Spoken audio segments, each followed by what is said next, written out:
ഇപ്പോൾ retired SP T K Rajmohan കൂടി telephone line ചെയ്യുന്നുണ്ട്. ശ്രീ ടി കെ രാജ്മോഹൻ, നമ്മൾ എല്ലാ ദിവസവും എല്ലാ സമയത്തും നമ്മൾ ഇത്തരം വാർത്തകൾ തന്നെയാണ് ചർച്ച ചെയ്യുന്നത് എന്നുള്ളത് വളരെ സങ്കടകരമായ കാര്യം തന്നെയാണ്. ഈ കുറ്റകൃത്യങ്ങൾ അത് ഒരു കാലത്തും അവസാനിക്കുന്നില്ല എന്ന് വേണോ മനസ്സിലാക്കാൻ? ഓരോ ദിവസവും പുതിയ പുതിയ കേസുകൾ ഇങ്ങനെ കേട്ടുകൊണ്ടിരിക്കുകയാണ്, അതും നമ്മുടെ ഈ കേരളത്തിൽ തന്നെ. തീർച്ചയായിട്ടും ഡെയിലി ഇങ്ങനെ ഈ കുറ്റകൃത്യങ്ങൾ, ക്രൈം നെവർ ഡൈസ് എന്നാ പറയുന്നത്.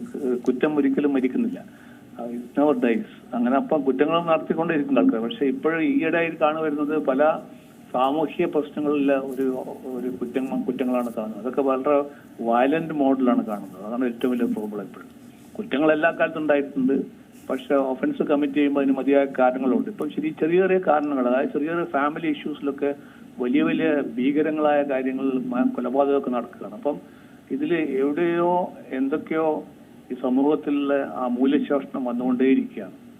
അതിനെ ഒരു മറുമരുന്ന് എന്താണെന്നുള്ളത് സമൂഹം ഒത്തൊരുമിച്ച് തീരുമാനിക്കേണ്ട കാര്യമാണ്. കാരണം ഒരുപാട് ഡെയിലി നമ്മുടെ നാട്ടിൽ പലതരത്തിലുള്ള വയലൻസ്, പലതരത്തിലുള്ള ഒഫൻസുകൾ, പലതരത്തിലുള്ള കുറ്റകൃത്യങ്ങൾ, മരണങ്ങൾ, ആത്മഹത്യകൾ, ഇങ്ങനെ പല കാര്യങ്ങളും സോഷ്യലായിട്ട് വളരെ ഡിസ്റ്റർബ്ഡ് ആണ് നമ്മുടെ സൊസൈറ്റി.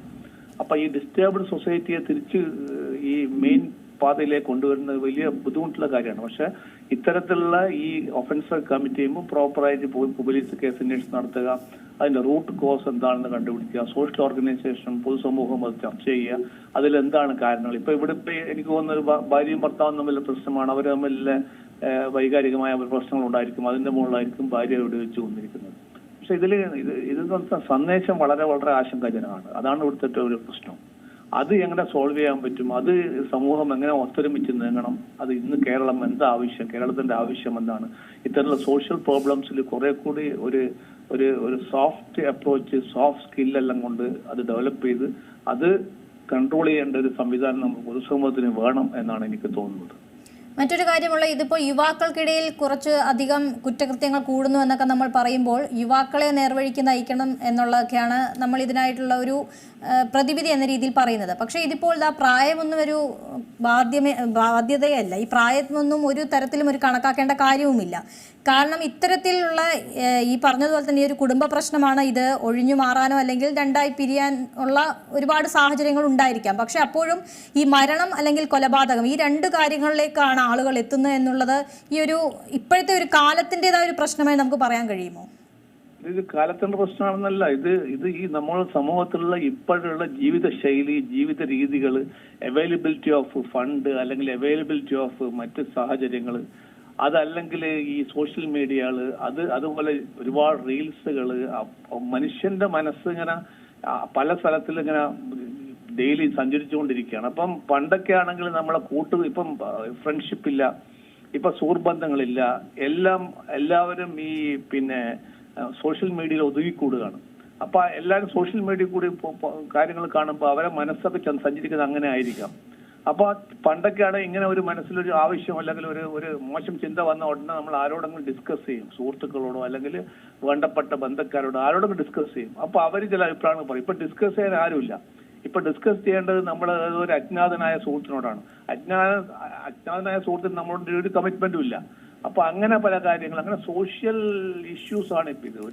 ഒരുപാട് നമ്മുടെ ജീവിത രീതിയും ജീവിത ശൈലിയും നമ്മുടെ ഒരുപാട് ഈ സൊസൈറ്റിയിലെ അഡ്വാൻറ്റേജസ് ഒക്കെ നമ്മളാ മോശം നിലയ്ക്ക് നയിക്കുന്നതായി കാണുന്നത്. ഇത് കൺട്രോൾ ചെയ്യണം. എങ്ങനെ കൺട്രോൾ ചെയ്യണം എന്നുള്ളത് ഒത്തൊരുമിച്ച് എല്ലാവരും തീരുമാനിക്കേണ്ട കാര്യമാണ്. പക്ഷെ സോഷ്യൽ മീഡിയയിൽ തന്നെ ആളുകൾ മുഴുകുക, സ്ഥിരമായിട്ട് വാട്സാപ്പും റീൽസും ഫേസ്ബുക്കും ട്വിറ്ററും എല്ലാം അങ്ങനെ നടക്കുക, അതുമായി ബന്ധപ്പെട്ട് എല്ലാം ഈ ഫോണിൽ കൂടി 24 മണിക്കൂറും ഫോണിൽ ജീവിക്കുന്ന ഒരുപാട് ആൾക്കാരുണ്ട്. അവരുടെയൊക്കെ മാനസിക സ്ഥിതി എന്താണെന്നും അവരെ മാനസികമായ ഉല്ലാസം ഉണ്ടോ അവർക്ക് ആർക്കൊന്നും പറയാൻ പറ്റില്ല. അവർ പല സ്ഥലത്തിലെ റീൽസും കണ്ടിട്ട് പലതരത്തിലെ മനസ്സ് ചഞ്ചലമായിട്ട് പലതരത്തിലേക്ക് സഞ്ചരിക്കുകയാണ്. അപ്പൊ അതിൽ അവർക്ക് എന്തൊക്കെ തോന്നുന്നു അതൊക്കെ ചെയ്യുകയാണ്. ഇതൊക്കെ വളരെ വളരെ എല്ലാവരും കൂടെ അഭിവൃദ്ധി ചെയ്യേണ്ട കാര്യമാണ്. അത് സമൂഹത്തിൽ ഇന്ന് കാണുന്നില്ല. അതാണ് ഏറ്റവും വലിയ പ്രശ്നം എന്നാണ് എനിക്ക് തോന്നുന്നത്. ഒരു കാര്യം കൂടി, അതായത് ഈ കുറ്റകൃത്യങ്ങൾ ഇങ്ങനെ വർദ്ധിച്ചു വരികയാണ്. ഇത്തരത്തിലുള്ള ഈ കൊലപാതകമായാലും അത്തരത്തിലുള്ള എല്ലാം ഇങ്ങനെ വർദ്ധിച്ചു വരികയാണ്. അതൊക്കെ ഏതെങ്കിലും തരത്തിൽ നിയന്ത്രിക്കാൻ അല്ലെങ്കിൽ ഇതൊന്നും ഇല്ലാതാക്കാൻ കഴിയുന്ന ഒരു കാലം ഉണ്ടാകുമോ നമുക്ക്? അല്ല, അങ്ങനെ ഒരു സംഭവം ഉണ്ടല്ലോ. കാരണം ഇല്ലല്ലോ, അതായത് കുറ്റകൃത്യങ്ങൾ ഈ സൊസൈറ്റിന്റെ ഭാഗമാണ്. പക്ഷെ അതിൽ എത്രത്തോളം കുറ്റകൃത്യങ്ങൾ, കൊലപാതക കേസുകൾ, അതായത് റേപ്പ്, മർഡർ, അല്ലെങ്കിൽ ഡെക്കോയിറ്റി, ഇങ്ങനെ പല ഒഫൻസുകൾ ഇവിടെ ഉണ്ട്. പക്ഷെ അത് കൺട്രോൾ ചെയ്തിട്ട് ജനങ്ങൾക്കൊരു ബോധം ഉണ്ടാക്കണം, ഇതൊക്കെ നമ്മളെ കൺട്രോളിലാണെന്നും ഇത് ഔട്ട് ഓഫ് കൺട്രോൾ ആയി പോകുന്നില്ല എന്നുള്ളൊരു ബോധം നമ്മളെ പൊതുസമൂഹത്തിൽ വേണം. അതിപ്പോഴും കാണുന്നില്ല. അതിന് ഫെയിലിയേഴ്സ് എല്ലാ സ്ഥലത്തും ഉണ്ട്. എൻഫോഴ്സ്മെന്റ് ഏജൻസി ഫെയിൽ ആയിട്ടുണ്ട്, സർക്കാരും ഫെയിൽ ആയിട്ടുണ്ട്. അപ്പം അങ്ങനെ വരുന്ന സംഭവങ്ങളാണ്. അപ്പൊ ഈ കുറ്റകൃത്യങ്ങൾ ഈ സമൂഹത്തിന് ഒഴിവാവുള്ള. കാരണം ഇവിടെ ഈ നല്ല ആൾക്കാരും ചീത്ത ആൾക്കാരും ഗുഡും ബാഡും ഇല്ല കാലത്തോളം കുറ്റകൃത്യങ്ങൾ ഇതിന്റെ ഒരു ഭാഗമാണ്. പക്ഷെ അതിന്റെ പെരുക്കപ്പെട്ട അതിപ്പം വല്ലാത്ത വളർന്നു വരികയാണ്. കുറ്റകൃത്യങ്ങളും പല തരത്തിലും വളർന്നുകൊണ്ടിരിക്കുകയാണ്. അതാണ് ആശങ്ക ഉണ്ടാക്കുന്നത്.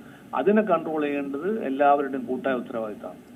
ശരി, വളരെ നന്ദി ശ്രീ ടി കെ രാജ്മോഹൻ ഈ വിഷയത്തിൽ പ്രതികരിച്ചതിന്. പുതിയ വാർത്തകളും വിശേഷങ്ങളും ഇനി വിരൽ തുമ്പിൽ. എല്ലാ ഡിജിറ്റൽ പ്ലാറ്റ്ഫോമുകളിലും ഇപ്പോൾ സീ മലയാളം ന്യൂസ് ലഭ്യം.